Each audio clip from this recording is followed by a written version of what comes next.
هزيمة ثانية لتونس هذه المرة أمام اليابان تضع نصر قرطاج خارج المونديال. السبعة غير باع في مونتيري. صبري اللموشي يصح على ورقة إقالته على حيط بيتلوتيل وحده لم لعبيه في بوعودهم ولا رئيس جامعة أحذر. وفي نفس النهار في السنغال تليفون إيرفي روناري سوني يهز التليفون ويقترحوا عليه يشد المنتخب التونسي. الراجل اللي جابوه باش يعوض اللموشي ما في بالوش أصلا اللي اللموشي اضطرد. باش نفهموا شنو صار وقتها لازم ننساو البوست تاع انستغرام اللي هبطته الجامعه وبعد فسخته. الحكايه اكبر برشا من 5-1 ضد السويد واللي كانت في افتتاح كاس العالم مش وديه. الجامعه ما طردش اللموشي، الجامعه شدت ستيلو برك. القرار صحيح حسب انكفاضه اهبط من فوق من قرطاج. رئاسة الجمهورية هي اللي فكت الدوسي وعطت رونار شروط عمرها ما تعطات المدرب في تونس. الجامعة رسميا ولات في التسلل. علاش الرئاسة تتدخل؟ خاطر حسب تحقيق انكفاضة الملاعبية من الداخل ولاو يعيطوا للجامعة مافيا. قرطاج بعثت ميساج رعب للرجل القوي في الظل نائب رئيس حسين جنيح كان ما يترشحش المنتخب فما تتبعات وجرائات تستنى فيه ديما حسب انكفاضة على التدخلات متاعو وتكمبي. اما لهنا لازمنا نبدلوا النظرة خاطر جنيح ورونار و5-1 ضد السويد ما هونش البداية، هذم اخر حاجات نتاع السيستم اقدم بسنين. والسيستم هذايا مرة بركة خرج للضوء مش في تونس اما في محكمة في فرنسا.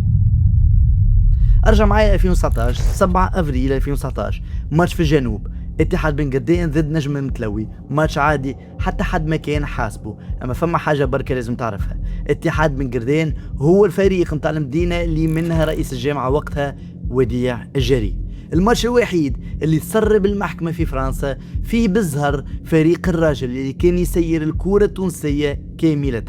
4 سنين بعد 21 سبتمبر 2023 في نيس فرنسا اسم تونسي يقف قدام القاضي هشام جيرات محل بحث وتحقيق. التهم كانت تكمبين وتحيل منظم في إطار وفاق إجرامي وإفساد عبيد مشاركة في مسابقة رياضية. علاش؟ شركة الرهان الفرنسية فاقت بحكاية 33 ألف أورو رهانات في نيس الكلها على فيكتوار متاع بن قردين. والراجل اللي وقف قدام القاضي الفرنسي كان رئيس لجنة التعيينات في الإدارة الوطنية للتحكيم متاع الجامعة واللي دوخ حتى من بعد القضاء الفرنسي حل معاه دوسي في 2024 رجعوه لنفس اللجنة. نفس الراجل رجع يعين في الحكام. فكيفاش وصل الماتش في بن قردين المحكمة في نيس؟ الدوسي الفرنساوي هذا ما هوش مجرد حكاية راجل كهو، هو الفلجة الوحيدة اللي تحلت قدامنا باش نشوفوا منها الدائرة المسكرة الكل اللي تخدم بها الكرة في تونس. الليلة باش نمشيو بالمقلوب نتبعوا ثنية اللي قطر منها الماء اللي نوصلوا للعين والمنبع. السؤال الأول اللي يطرح روحه في الدائرة المسكرة هذه، شكون كان يعس على هشام جيرات؟ هو نفس الراجل سنين يقعد في لجنة التعيينات وحتى بعد دوسي نيس رجع لها في 2024. نقراو النظام الأساسي وقوانين تأديب باش نلقاو جهاز استئناف أكيد، أما في الآخر يبعثوك للتاس. ثنية طويلة وتتكلف برشا تخليك تفد قبل ما تاخو حقك. تقول لي لجنة الأخلاقيات موجودة أما أعضائها يعينوهم باقتراح من المكتب الجامعي بيدو. اللي حاسب واللي يتحاسب يخرجوا من نفس الكوشة. السيستم مش مسكر خاطر ما فماش قوانين، مسكر خاطر القوانين مخدومة باش الدائرة حاسب بروحها.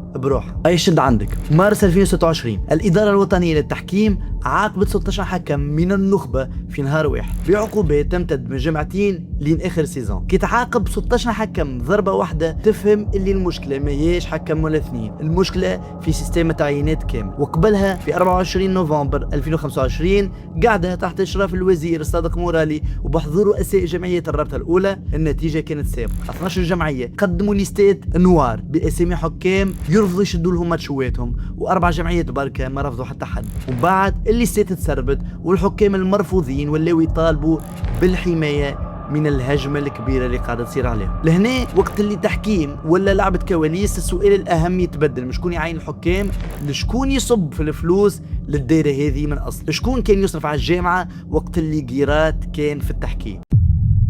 وديع الجري رئيس الجامعة من 2012 ل 2023 في فيفري 2025 حكموا عليه ب4 سنين حبس وحرموه من حقوقه. التهمة كونتراتو تصحح مع المدير الفني الوطني بطريقة مش قانونية، وتبعوه على الفصل 96 من المجلة الجزائية اللي عاقب الموظف العمومي اللي يستغل صيفته باش يدبر حويج الروح ولا لغيره ولا يضر اللي دار. وديع خطيه ولا لا هذا موضوع اخر، واحنا نعرفوا كلنا الحقيقة حالة القضاء في تونس صار. اما وديع خلى بصمته في الكرة التونسية ونعرفوا الكل شنو يعمل، وهذه حاجة ما ينجم ينكرها حتى حد والناس الكل تعرف شنو صار. به تو وديع جري في الحبس. شنو صار من بعده؟ معز الناصري ربح الانتخابات في 25 جانفي 2025 247 صوت من 438، ونايبه كان حسين جنيح. والكواليس حسب انكفاضه، فما راجل اسمه صفوان العايدي ما عندوش حتى بوست رسمي في الجامعه، اما شاد زوز شركات افريكا تي ام اس وسبورتاج. في الاول زوز شركات هذوما دخلوا على اساس يوفروا في خدمات لوجستيه برا، اما بعد الحكايه كبرت وتوسعت ولاو هما اللي نظموا الماتشات الوديه والتربصات التحضيريه. حسب اوراق انكفاضه الشركتين هذوما خذاو تفويضات حصريه باش يتفاوضوا وينظموا ويتصرفوا في الفلوس نتاع ماتشات دوليه لبرشا منتخبات افريقيه. بين 2022 و 2023 فما 7 جامعات وطنيه صحت معاهم الاتفاقيات هذه: مدغشقر، التوغو، النيجر، البنين، ليبيريا، بوتسوانا وجيبوتي. الريزو هذا ما قعدش لبرا بل انعكس ودخل لقلب الجامعة التونسية. الترتيبات ديما حسب نفس المعطيات وصلت لاستقبال منتخبات كيما بوركينا فاسو ومالي. كيفاش تصير اللعبة لهنا؟ الجامعة التونسية تسبق وتخلص المصاريف من كاستها هي قبل، ومن بعد تجي شركة سبورتاج وتعاود تفوتر الحكاية بالأول وجديد. هذا الكل يصير في النوار من غير حتى شفافية تذكر، وفي وقت اللي الكاسة متاع الجامعة التونسية أصلا فارغة وتعاني في وضعية حرجة. وهذا الكلام مانيش نقول فيه، هذا كلام تحقيق انكفاضة. اما اذا كلامهم صحيح نفس السيستم اللي دخل الجري للحبس مزود يستنفع من فلوس المؤسسة من غير طلب عروض او خارج اطر قانونية واللي تحب انتوما، رجع يخدم بوجوه جديدة والخدمات هذه تحب لها فلوس. ولهنا نرجعوا للسؤال الكبير: شكون يخلص فواتير الجامعة؟ التلفزة الوطنية هي الشاري الاكبر لحقوق البث، اما مش وحدها، فما معاها ديوان سبور في الديجيتال وقناة الكأس القطرية على شويه ماتشوات. المشكله وانه الشاري الكبير ما يخلصش في الوقت. حسب انكفاضه مره اخرى التلفزه مساله للجامعه في حكايه 14 مليار. وللتوضيح حتى في 2021 الصحافه كانت تحكي على ديون متراكمه للتلفزه في حدود 5 مليارات. لهنا نجم نقولوا المشكله قديم. في اكتوبر 2025 وصلوا لتفاهم مبدئي على كونترات وبث جديد بين الجامعه والتلفزه على اساس يتعدى على المجالس قبل التصحيح الرسمي. وبقداش ما حبوش يقولوا مرشي رسمي يخدم من غير اسوام معلنه. وباش نقارنوا حقوق الليغ 1 في فرنسا تتباع بعشرات الملايين من الاوروات. الفرق هو انه السوق الفرنسيه تخدم بالحق كسوق حقيقي، وقت اللي السوق بث التلفزي التونسي غامض ومفلس. الجامعه لقات روحها تدور في دوامه افلاس اخرى جايه من الرهان الرياضي البروموسبور اللي هي مؤسسه عموميه وتحت القانون تاع 1984 شاده سوق الرهان الرسمي وحدها. وحسب كلام الوزير كمال دقيش مدخول البروموسبور طاح من حكايه 120 مليار في 2015 ل 17 مليار في 2022، طيحه تقريب 85%. وين مشيت الفلوس؟ هذا السؤال البديهي. السوق كلاوه سيتات الرهان الموازي على الانترنت واللي بي تي في المضروب. ونفس الوزير قال اللي معاملات الشركات الموازيه تدور بين 3 و7 مليارات في العام، خاطر اغلبها مخبي والبر من البلاد. ركز، 3 إلى 7 مليارات هي رقم السوق الموازي المعلن، مش مداخيل بروموسبور اللي طاحت ل 17 مليار. المؤسسة العمومية اللي نورمالمون تصرف على الجمعيات قاعدة تجيبها فارغة، وقت اللي بروموسبور بركت والتلفزة ما تخلص. الجامعة واللي تعايش على إعانات الفيفا في برنامج فيفا فورو. ما تسحقنيش باش نقول لكم إنه الفيفا ما هي جمعية خيرية، عندها جوها ومصالحها وأجندتها وتنجم تفرض كلمتها، خاطر مفتاح الكاسة في يدها. الفقر ما يقفش عند الجامعة، اما يضرب ديريكت في البلاصة اللي تتلعب فيها الكورة واللي هما استادين. كل استاد كبير في تونس هو متاع الدولة ويتصرف في ديوان عمومي المدينة الرياضية الوطنية تحت إشراف الوزارة. الجمعيات ما عندهمش كري على طول، يدخلوا ويخرجوا بقرار من الوزارة. وآخر استاد كبير تبناه هو رادس، يعني حكاية 25 سنة من غير حتى استاد كبير جديد. الاستاد الأولمبي بسوسة حكاية 70 مليار من فلوس الحاكم تصرفت على التصليح، والنتيجة وأنه تفقدية الكاف رفضت استاد على خاطر فيه برشا نقائص. بعدها تحل بحث في المحكمة، وعكس اللي كان مكتوب قبل ماي 2025 الحاكم وقف المهندس اللي عمل ليتود. وزوز إطارات كبار من وزارة التجهيز وعمادة المهندسين تكلمت على الإيقافات قبل ما تخرج تقارير الخبراء. نحكيو على عباد بريئة حتى تثبت إدانتهم بالخطط مش بالأسامي. استاد المنزه الشهير حابس عنده أعوام والتصليح متاعه حطت فيه فلوس زرقاء. حسب أوراق ميزانية 2026 250 مليار قروض من برا، 117 مليار من ميزانية الدولة، و150 مليار هيبة من الصين. المجموع تقريبا يجي حكاية 517 مليار. ملعب الطيب المهيري في صفاقس مبني عام 1938 وما يخوش ورقة الصلوحية متاع الكاف على خاطر فما حاجات ناقصة في البنية التحتية متاعه والباركين. فالسي اس اس اللي هز تيترويت في الافريق يمشي يلعب ماتشواته الافريقية في رادس بعيد على جمهوره. وهذا كل رادس هو الوحيد اللي ماخو الفاليداسيون من الكاف. فتخيل انت بطولة قارية كاملة تتلعب في استاد واحد. والترجي صاحب الدار خلينا نقولوا في رادس يخرج ربح في اللوجيستيك من غير ما يدفع حتى فرنك في التصليح. استاد في الاخر متاع الدولة والتصليح بفلوس الحاكم. اما فما شطر ثاني ما نحكيوش عليه واللي هو الجانب الامني كشريك في الموضوع. القرار الاخراني على كيفاش يتلعب الكلاسيكو بالجمهور ولا ويكلو ولا يتاجل مربوط طول بالنظره الامنيه متاع الدوله. بين قوسين التاجيل ويكلو هما قرارات نظمهم الرابطه والجامعه، اما الكلمه الاخرى هي الامن. ما عندناش ورقه رسميه بارقام الحاكم وقداش يتكلفوا، ما نجموش نبنيو حساب صحيح على حكايه ما تاكدتش. اللي نجمو نقولوا واحنا متاكدين مصاريف الامن تخلصها ميزانيه الدوله مش الجمعيه اللي تلعب في الماتش. يعني يعانى من الحاكم بطريقه غير مباشره ما تبانش في حسابات الجمعيه. نجيو توا للجانب سخون في الموضوع واللي هما اليولترا. كل جمعيه عندها الجروبات نتاعهم وهذا اكبر تنظيم تاع شباب خاطيته السياسه في تونس. بحسب جمعيه حقوقيه واعلام مستقل فما سيستم تاع ايقافات وقائيه لشباب اليولترا قبل ماتشوات الكبار. سيستم ركح مليح وقويم بعد 2015 واكيد ما يخفكمش الاستاد الفارغ اللي عمره ما يتعبى بالجمهور. الكراسي الفارغه تحكي وحدها. الويكلو هذا الديريكت والمش ديريكت يقص الفلوس ويدز الجمعيات انها تغرق ماليا وتسييريا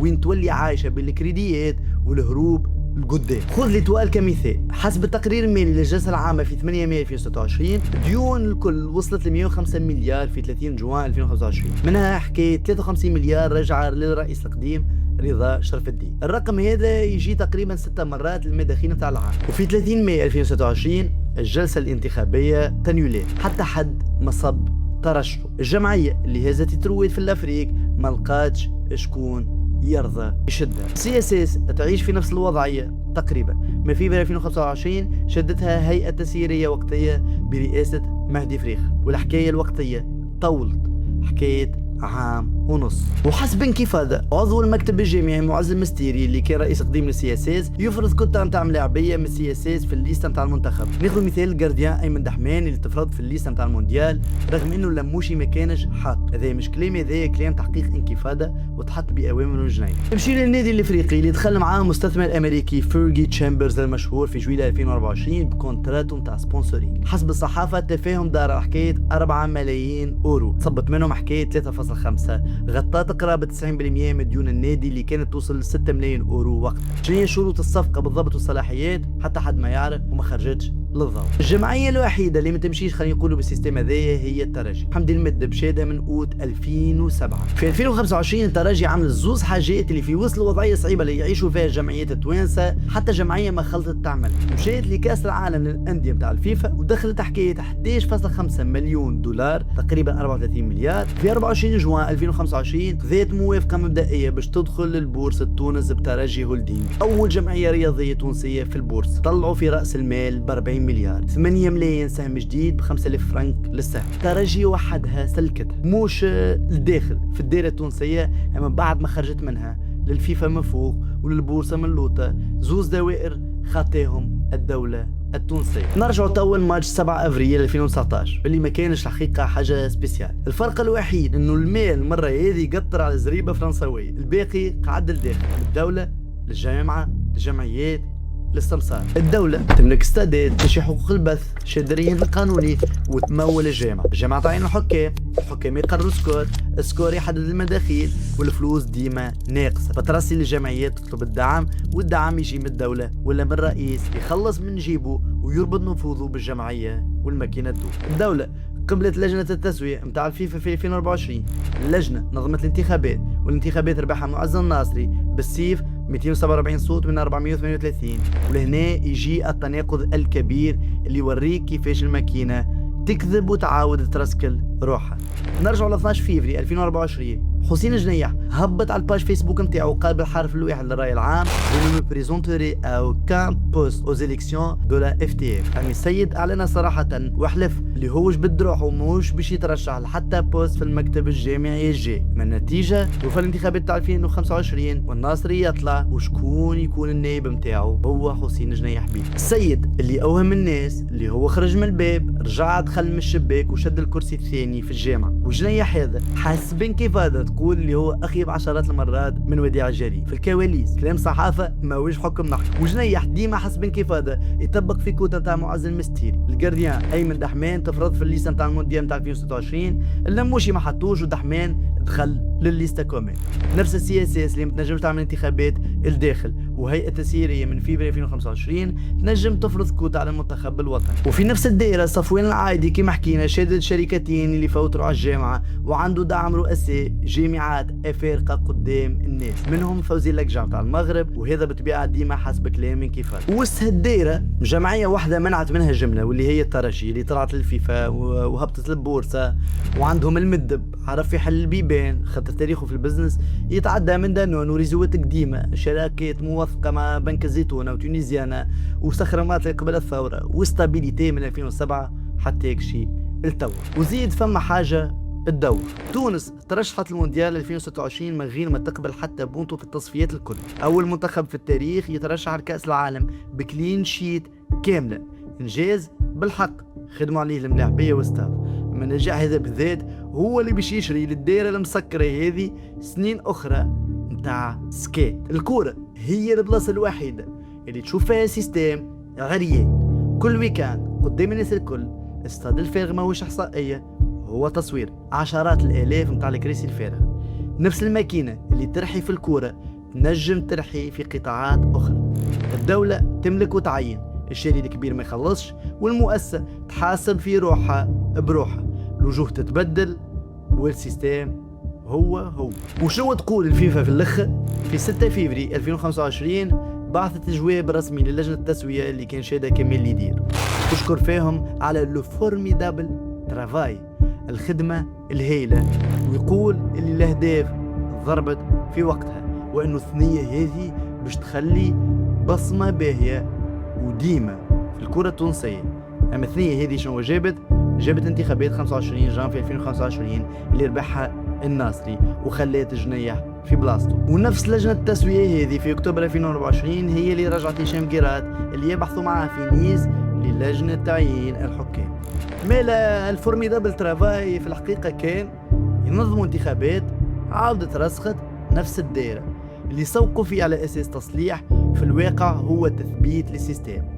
تونس ترشحت لكأس العالم 2026 من غير ما تقبل حتى بونتو. الكلين شيت هذاك هو المنتوج الوحيد اللي الدائرة مازالت تنجم تصنعه، منتوج يشري المنظومة سنين سكات.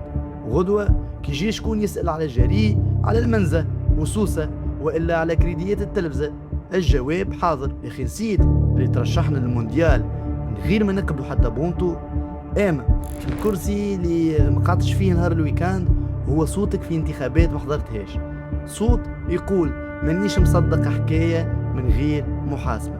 ونهار اللي صوت هذايا يخرج من الستاد للاداره للمحكمه ولصندوق الانتخابات، وقتها بركه الدائره المسكره تلقى روحها تدور في الشارع. 7 افريل 2019 ماتش ما عملوا له حتى حساب، اما هو السباله اللي قطرت وضوات للحظه على حاجه ما كانش لازم تبان. خرجنا من كوب دي موند، واكيد انتم تتفرجوا توا راهو صارت استقالات، ولا كان صحاح رقعه ما يجبش تصير استقالات، ولكن فما حاجات باش تتبدل. اما ردوا بالكم للسيستم يقعد هو ويرجع لنا بوجوه جديد. كان عجبتك الفيديو ما تنساش تحط كومنتير تبارتاجيه مع اصحابك، تعطيني رايك في اللي تحكيه، كيف فما حاجات ما حكيناش عليهم، وما تنساش تعمل ابوني للشين باش تتفرج في الفيديوهات الجايين.